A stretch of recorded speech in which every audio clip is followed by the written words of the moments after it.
മെത്താഫിറ്റമിനും 4.64 ലക്ഷം രൂപയും മാരകായുധങ്ങളുമായി 2 പേർ പിടിയിൽ. ആലപ്പുഴയിലാണ് സംഭവം. ആറാട്ടുവഴി വാർഡിൽ ബംഗ്ലാവ് പറമ്പിൽ 36 വയസ്സുള്ള അൻഷാദ്, പുന്നമട വാർഡിൽ മുറിയിൽ കരിച്ചിറ വീട്ടിൽ 23 വയസ്സുള്ള അർഷാദ് എന്നിവരാണ് എക്സൈസിന്റെ പിടിയിലായത്. ലഹരി ഇടപാടുകളിലൂടെ ലഭിച്ച പണമാണ് കൈവശമുണ്ടായിരുന്നത്. വിപണിയിൽ 1 ഗ്രാമിന് 3000 രൂപ വില വരുന്നതാണ് ലഹരി. ഒപ്പം ലഹരി ഇടപാടുകളെ കുറിച്ചുള്ള വിവരങ്ങളടങ്ങിയ ഡയറി, മഴു, എസ് ആകൃതിയിലുള്ള കത്തി എന്നിവയും പിടികൂടിയതിൽ ഉൾപ്പെടുന്നു. പ്രതികൾ ആലപ്പുഴ ജില്ലയിലെ മൊത്ത ലഹരി കച്ചവടക്കാരാണെന്നാണ് എക്സൈസ് ഉദ്യോഗസ്ഥരുടെ വിലയിരുത്തൽ.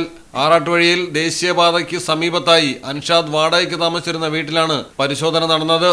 എക്സൈസ് എൻഫോഴ്സ്മെന്റിന് ലഭിച്ച രഹസ്യവിവരത്തിന്റെ അടിസ്ഥാനത്തിൽ Alappuzha excise enforcement and anti narcotic special squad circle inspector A സെബാസ്റ്റിന്റെ നേതൃത്വത്തിലായിരുന്നു പരിശോധനയും പ്രതികളെ കസ്റ്റഡിയിലെടുത്തതും. പരിശോധനയ്ക്കിടയിൽ അൻഷാദ് എക്സൈസ് ഇൻസ്പെക്ടർ CP ദിലീപിനെ കത്തികൊണ്ടാക്രമിച്ചു. ഉദ്യോഗസ്ഥന് കൈക്ക് പരിക്കേറ്റിട്ടുണ്ട്. രക്ഷപ്പെടാൻ ശ്രമിച്ച പ്രതികളെ ബലപ്രയോഗത്തിലൂടെയാണ് എക്സൈസ് സംഘം കീഴടക്കിയത്. നിരവധി ക്രിമിനൽ കേസുകളിലും സമാനമായ ലഹരി കേസുകളിലും ഉൾപ്പെട്ടയാളാണ് പ്രതി അൻഷാദ്. മലയാളം ടെലിവിഷൻ, ആലപ്പുഴ. അക്കരയുടെ പൈതൃകം, ഇക്കരയുടെ കൗതുകം. അൽദാൻ അറേബ്യൻ ബേക്സ്. മനസ്സും വയറും ഒരുപോലെ നിറയ്ക്കാം. രുചികരവും ആരോഗ്യപ്രദവുമായ അൽദാൻ ലബനീസ് കുബൂസ് ഇപ്പോൾ കേരളത്തിൽ എവിടെയും ലഭ്യമാണ്. ഷുഗർകാർക്കായി ഷുഗർ ഫ്രീ ബ്രൗൺ കുബൂസും ലഭ്യമാണ്.